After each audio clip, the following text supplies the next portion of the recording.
Ini adalah ujian yang paling berat. Di situ kita bisa lihat kita nih mukmin atau munafik. Kalau nggak pernah sabar sama sekali dalam masalah ego, dalam masalah emosional, berarti jangan-jangan kita tergolong di antara orang-orang yang kata Allah wa ma hum bimu'minin. Mereka bukan orang yang beriman. Kata Allah di surat Al-Ankabut, mereka itu adalah wala ya'lamannallahul munafikin, orang-orang yang munafik. Nauzubillah min dzalik. Kalau kita merasa pernah sabar terhadap emosi kita, sekarang kita lihat sesering apa kita sabar terhadap emosi kita. Maka derajat seorang mukmin tergantung tingkat kesabarannya. Ada yang orang sabar hanya kalau disakiti dengan satu kata. Ada yang sabar dengan satu kalimat. Ada yang sabar dengan satu paragraf. Ada yang sabar dibully rame-rame juga dia sabar. Berarti lahum darajatun inda rabbihim. Orang beriman juga bertingkat-tingkat. Dan tingkatan itu tergantung tingkat kesabaran kita dalam menghadapi ujian, salah satunya ujian emosional kita, perasaan kita. Sehingga teman-teman yang dirahmati Allah SWT, salah satu program kita untuk terus mengembangkan diri, program untuk tumbuh, program untuk memperbaiki diri kita di hadapan Allah itu adalah coba kita program dalam sehari aja, terus kita nilai berapa kali kita berhasil ngelewatin ujian emosional. Bukan cuman marah, termasuk cinta, benci, tersinggung, sakit hati, kayak gitu-gitu. Berapa kali kita bisa berhasil melewati itu dalam sehari. Gak usah seminggu, sehari aja. Di jalan, sama temen, di grup WA, di IG, di Twitter, di mana gitu. Coba kita lihat berapa kali kita bisa menahan diri kita dan bersabar. Bukan berarti tidak respon ya, bukan berarti pasif. Kita bisa merespon tapi dengan cara yang elegan. Kita bisa merespon tanpa harus memperlihatkan emosional yang meledak-ledak. Bukan berarti ketika disakiti orang, dihina dan segala macam kita diam aja. Gak selalu kayak gitu. Kadang-kadang kita perlu merespon untuk mengklarifikasi, tabayun kalau kata orang-orang yang dalam ilmu fikih. Kita harus tabayun. Tapi tabayun dengan marah itu beda. Tabayun dengan mencela itu beda. Sehingga kita mencoba menahan diri berpikir, aduh capek kalau gitu. Tapi kan ini bagian dari pembelajaran. Makin terbiasa kayak gitu, terbiasa elegan, maka otomatis jadi nggak terlalu repot lagi. Kan awal-awal bersikap pengen yang bijaksana, yang elegan, yang dewasa, itu kan kadang-kadang harus diusahain ya. Karena belum mengkarakter, harus mikir dulu gimana ya sikap yang paling dewasa, gimana ya sikap yang paling bijaksana, gimana ya sikap yang paling wise, gimana ya sikap yang paling elegan, masih mikir. Tapi setelah berkali-kali kita latihan, lama-lama itu menjadi spontanitas kita. Dan kalau udah bisa kayak gitu, insya Allah kita sudah mulai meniru nih akhlak Nabi Muhammad SAW. Ini ujian perasaan banget. Kalau tadi saya ngasih contoh diselingkuhin itu sebetulnya cuman bercanda ya. Karena diselingkuhin ini pastinya bukan ujian, tapi musibah. Pengkhianatan ya, tidak ada tempat. Gimana kita ngelawan perasaan kita kalau lagi kayak gitu?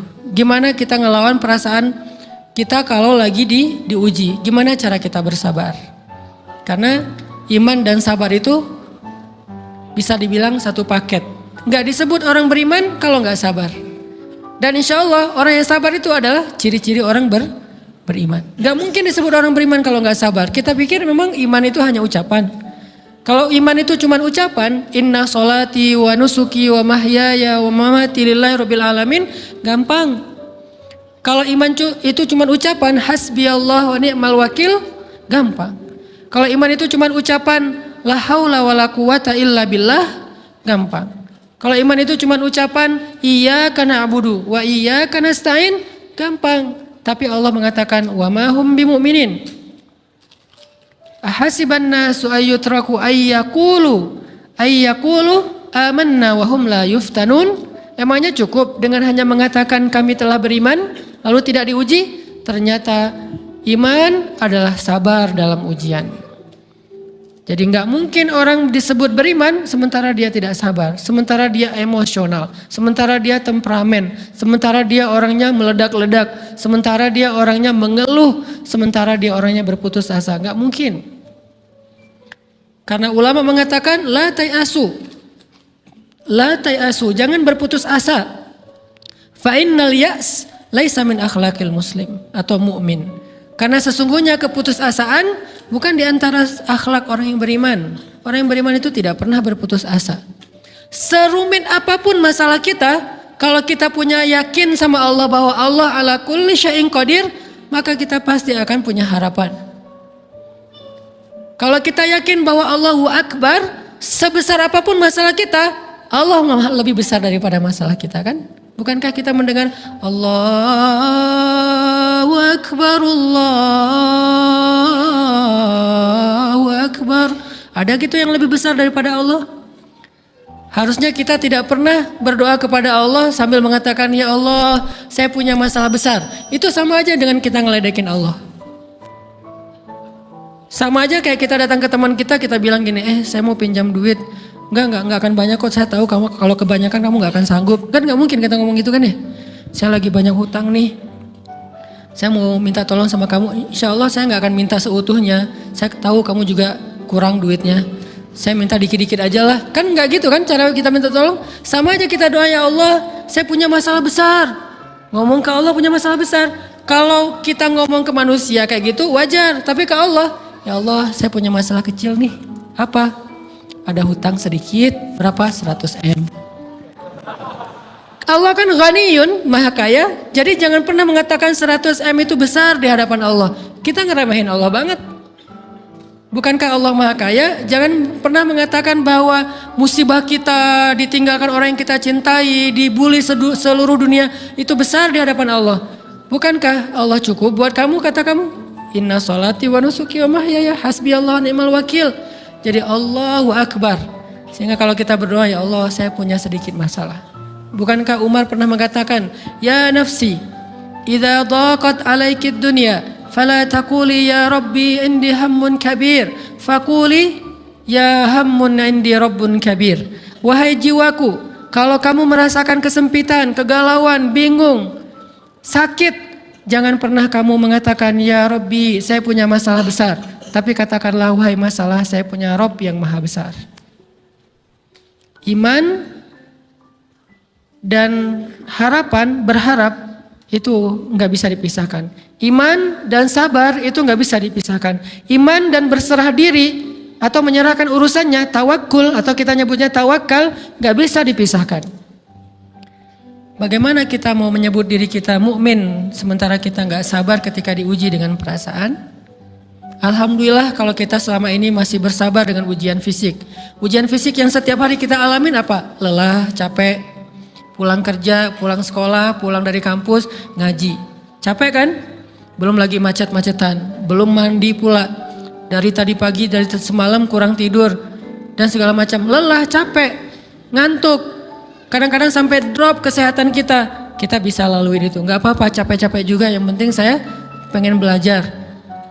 Jalan nih jauh-jauh, ada yang dari Sumedang, ada yang dari Lembang, ada yang dari Banjaran, dari mana-mana datang pengen ngaji. Jarak jauh nggak apa-apa, macet nggak apa-apa, lelah nggak apa-apa, habis duit nggak masalah. Tapi sampai di sini kesenggol dikit aja sama teman kita dalam ucapan, mungkin dalam ekspresi, kadang-kadang kita senyumin nggak dibalas senyum, atau mungkin hal-hal sepele. Itu bikin seolah-olah amal kita yang udah habis-habisan tadi jadi berkurang sampai habis pahalanya. Ujian perasaan. Kadang-kadang datang ke sini nggak ada rasa tidak nyaman sedikit mungkin dengan teman kita atau dengan orang yang di sebelah kita, akhirnya kita merasa tersinggung, akhirnya kayak jadi berlebih-lebihan. Di tangga, di pintu, pas keluar, di tempat wudhu, di mana, hal sepele sebetulnya, tapi mengganggunya bukan fisik kita, yang terganggu bukan harta kita, tapi yang terganggu perasaan kita nih, rasa nyaman kita yang terganggu, seolah-olah hilang semuanya. Jadi nggak berarti, ini namanya ujian teman-teman. Mudah-mudahan kita bisa istiqomah dalam masalah perasaan ini.